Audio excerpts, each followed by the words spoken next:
प्रेक्षकांनो, या मालिकेच्या आजच्या भागामध्ये आपलं स्वागत आहे आणि त्यामध्ये स्वानंदी आता समरला सांगत असते की राजवाडे अहो काय करताय तुम्ही ट्रेस घेऊ नका. मी तुम्हाला सांगते आनंद दादा निर्दोष आहे, निर्दोष. आता समर म्हणतो की जर तुमच्या मनाचं मी ऐकलं ना तर सगळं संपलंच म्हणून समजा. आता इकडे आनंद त्याच्या बेडरूममध्ये येऊन एका कोपऱ्यामध्ये खाली बसलेला असतो. आनंदच्या डोळ्यात आता दुःखाचे अश्रू येत असतात. आनंद फक्त आता समरचाच विचार करत आता एकटक बसलेला असतो आणि आपल्यावरती कसा चोरीचा आळ आला आणि त्यामध्ये काय काय घडलं, आपण समरला कसं मी हे केलं नाही हे सांगण्याचा प्रयत्न केला, पण समरने आपलं काही एक ऐकलं नाही. हा प्रत्येक क्षण आता आनंदला आठवतो आणि तो प्रत्येक क्षण आठवून आनंद हाय मोकलून रडू लागतो. आणि इकडे आता निकिता तिचं आवरून आता पुन्हा आनंदच्या बेडरूममध्ये जाऊ लागते. दरवाजा उघडायचा निकिता प्रयत्न करताच दरवाजा लॉक असतो. आतमध्ये आनंद हाय मोकलून रडत असतो. निकिता दरवाजा उघडवण्याचा प्रयत्न करून आनंदला हाका मारू लागते. निकिता आणि त्याच्या फोटोकडे बघत आनंद हाय मोकलून रडत असतो. इकडे निकिता म्हणते की आनंद अरे दरवाजा का लावून घेतलास, दरवाजा उघड. पण आतून आता काहीच रिस्पॉन्स निकिताला मिळत नाही. निकिता आता आनंदला समजावं लागते, आनंद अरे दरवाजा उघड, माझ्याशी बोल. प्रत्येक प्रॉब्लेम आपण दोघं सॉल्व आउट करतो ना एकत्र बसून, मग हाही प्रॉब्लेम आपण सॉल्व करू, पण प्लीज आनंद तू दरवाजा उघड. आता इकडे समर स्वानंदीला समजावत असतो, तुमची आई निर्दोष तर नाहीये, मग तिचं काय करायचं. स्वानंदी म्हणते एक मिनिट, माझ्या आईचा इथे काय संबंध आलाय. समर म्हणतो आता तुम्हीच तर म्हटला ना आपल्या माणसावर विश्वास ठेवायचा आणि त्यांच्या पाठीमागे ठामपणे उभं राहायचं. आता समर म्हणतो की तुम्ही तर मग तुमच्या आईच्या पाठीमागे ठामपणे उभं राहिलं पाहिजे. म्हातारी मेली तरी चालेल पण काम झालं पाहिजे, असंच ना. समर म्हणतो की तुम्ही तुमच्या आईवर विश्वास ठेवला त्याने काय फरक पडला मला सांगा बरं. काहीच उपयोग झाला नाही ना. तुमच्या आईवर विश्वास ठेवून तुम्ही तुमच्या आईच्या चुकांवर पांघरून घालत राहिला, तेवढंच हे. स्वानंदी म्हणते मला एक सांगा, आनंद दादा हुशार आहेत हे तर तुम्हाला माहिती आहे ना. तर समर म्हणतो हो निश्चित आनंद हुशार आहे. स्वानंदी म्हणते मग एक हुशार माणूस सराईतपणे चोरी करेल ना, अशी चोरी कशाला करेल. हार त्यांच्या पर्समधून बाहेर पडला हे जेव्हा त्यांनी बघितलं तेव्हा ते दोघेही शॉक होते, हे कळलं का तुम्हाला. स्वानंदी म्हणते तो हार त्यांच्या पर्सपर्यंत कसा पोहोचला. जेव्हा त्यांनी सगळं सामान घेतलं तेव्हा हा हार त्यांनी असा एक वेगळा काढून ठेवला असं तुम्हाला म्हणायचं का, असे स्वानंदी समरला बोलते. आणि आपण तर कुठलाच पुरावा बघितला नाही, तो हार उचलून त्यांनी पर्समध्ये टाकलाय, मग आपण कशावरून डाऊट घेतो, असे स्वानंदी समरला सांगते. समर म्हणतो हे बघा आता एक शब्दही बोलू नका, कारण मला आता खूप मानसिक थकवा आलाय, मला काहीच ऐकायचं नाहीये. आता इकडे स्वानंदी म्हणते राजवाड्यांचा गैरसमज दूर करायलाच हवा आणि त्यासाठी मला काय घडलं यासाठी निकिताशी बोलायलाच हवं असे म्हणत स्वानंदी आता निकिताला फोन लावते. निकिता आता स्वानंदीचा फोन उचलत म्हणते काय करतेस तू, मला फोन. तुझा नवरा तिकडे मूग गिळून बसला, माझ्या नवऱ्यावर इकडे चोरीचा आरोप घातला.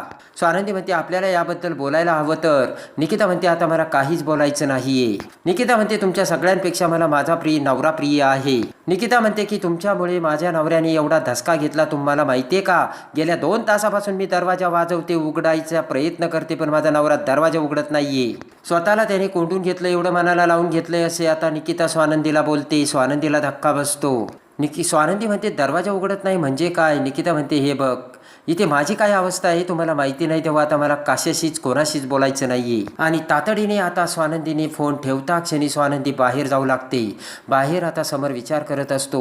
स्वानंदीला बघता समर म्हणतो अहो कुठे चाललाय तुम्ही, मी तुमच्याशी व्यवस्थित बोललो नाही, भांडलो, तुम्हाला त्याचा त्रास होत असेल मला माहिती आहे. तर स्वानंदी म्हणते हे बघा मला आता जाणं गरजेचं आहे, मला जाऊ द्या. समर म्हणतो मला माहिती आहे मगाशी मी तुमच्या आईशी बोललो, आईबद्दल बोललो, कदाचित चुकीचं बोललो असेल आणि त्याबद्दल समर पुन्हा स्वानंदीची माफी मागतो. स्वानंदी म्हणते मी आता असा विचारच करत नाही, पण आता मला गेलं पाहिजे प्लीज. समर म्हणतो मी समजू शकतो तुम्हाला माझा राग आलाय, पण आता वाजले किती. स्वानंदी म्हणते ऐका मला राग नाही आला, पण मला आता गेलं पाहिजे. समर म्हणतो हे बघा मी सुद्धा तुमच्यासोबत येतो. स्वानंदी म्हणते चला चला मग आनंदकडे जाऊयात. तर समर म्हणतो नाही नाही मी आनंदकडे येणार नाही. समर म्हणतो मला वाटतं तुम्ही सुद्धा जाऊ नका. स्वानंदी म्हणते की निकिता ताई फोनवर रडत होते आणि मला वाटतंय अशा विचित्र अवस्थेत एखादा हळवा माणूस काहीही करू शकतो. स्वानंदी म्हणते की हे बघा मला जायला हवं. समर म्हणतो आपण पुरावा बघितला ना. स्वानंदी म्हणते पुरावा आपण अर्धवट बघितला, जोपर्यंत हे सगळं निश्चित होत नाही तोपर्यंत मला जायला पाहिजे आणि त्यांच्याशी बोलायला हवं. स्वानंदी म्हणते तिथे जाऊन आपण शांतपणे बोलून क्लिअर करूयात ना. आता इकडे डोक्याला हात लावून आनंद रडत असतो. निकिता म्हणते की मुलाची ट्युशनवरून येण्याची वेळ झाली, ते त्यांनी जर बघितलं तर ते काय म्हणतील. रडतच आता निकिता म्हणते की तू दरवाजा उघड, आपण दोघीही बसून बोलूया आनंद. पण आनंद आता दरवाजा उघडायला तयारच नसतो. तेवढ्यात स्वानंदी तिथे येते. स्वानंदीला बघताच निकिता म्हणते तू कशाला आली. स्वानंदी म्हणते आनंद दादानी स्वतःला कोंडून घेतलं म्हणून मला काळजी वाटली म्हणून मी आली. निकिता म्हणते आता काळजी करून काय उपयोग. निकिता म्हणते की प्रमाणापेक्षा तुझ्या नवऱ्याला जास्त वेळ दिला, तिच्याबरोबर मैत्री केली, नवऱ्यापेक्षा जास्त वेळ त्याच्यासोबत घातला आणि त्याने काय केलं, माझ्या नवऱ्यावरती आरोप येताच मुग गिळून बसला तो. आता इकडे समर एकटाच विचार करत बेडवर बसलेला असतो तर मल्लिका दरवाजा उघडून आतमध्ये येते आणि तेवढ्यात मल्लिका समर शेजारी येऊन बसते आणि म्हणते की बाळा तू ठीक आहेस ना, मला तुझी खूप काळजी वाटली म्हणून आली. आणि तो विषय काढत आता मल्लिका म्हणते जेव्हा निकिताच्या पर्समध्ये मला तो हार सापडला ना समर, मला तर शॉक बसून धक्काच बसल्यासारखं वाटलं. मल्लिका म्हणते मला तर कळतच नाही पैशासाठी माणसे कुठल्या थराला जातात समर. मल्लिका म्हणते की माझ्या समरच्याच बाबतीत असं का व्हावं तेच मला काही कळत नाही. मल्लिका म्हणते की एवढं सगळं होऊ नये समर, मला वाटतंय तू आनंदला माफ करावं.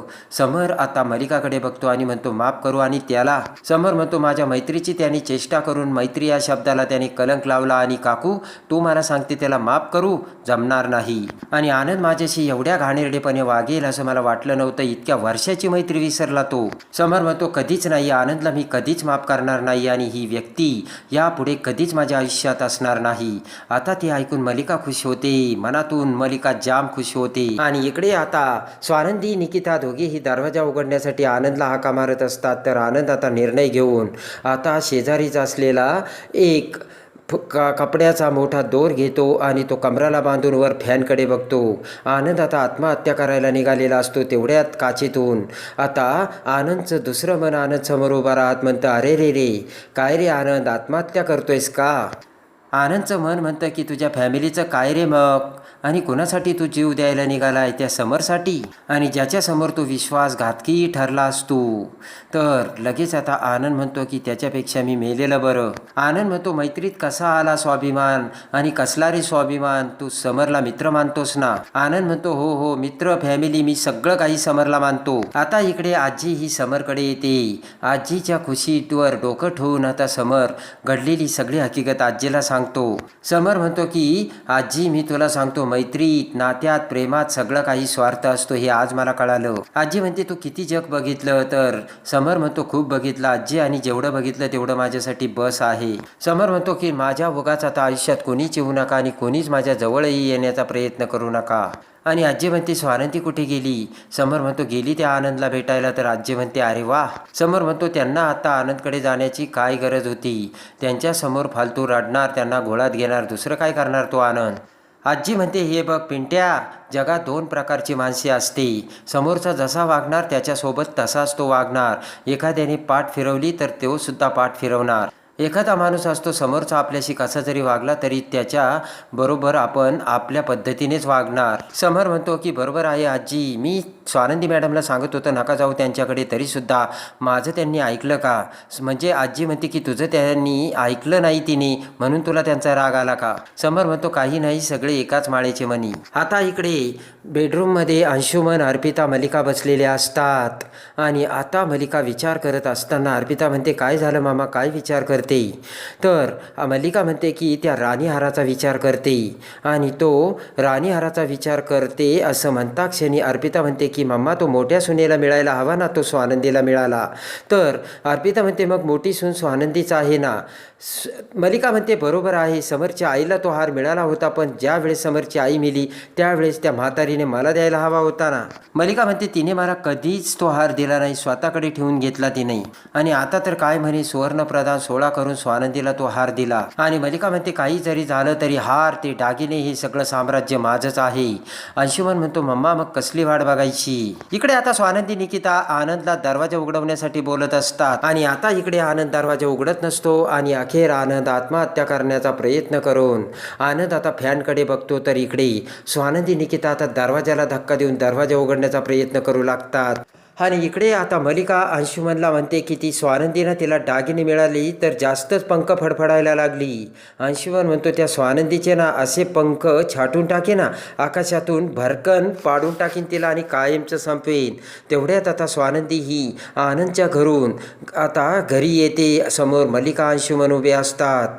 रागाने आता स्वानंदी ही अंशुमनकडे बघते. अंशुमन म्हणतो की नजर खाली कर. तर तेवढ्यात आता स्वानंदी म्हणते की आवाज खाली कर अंशुमन. ते ऐकताच मल्लिका अंशुमनला धक्का बसतो आणि रागाने स्वानंदी अंशुमनकडे बघत म्हणते की मला कुणाला वाचवायची गरज नाहीये, मी मला माझी वाचवायला समर्थ आहे. आता इकडे स्वानंदीने उलट अंशुमनचेच पंख छाटून अंशुमनला त्याची लायकी दाखवून दिलेली असते आणि दाखवलेला असतो स्वाभिमानाचा दरारा. तर कशी वाटली स्वानंदी ती कमेंट्समध्ये नक्की कळवा आणि या मालिकेच्या डेली अपडेटसाठी आपल्या चॅनलला लाईक करा, सबस्क्राईब करा.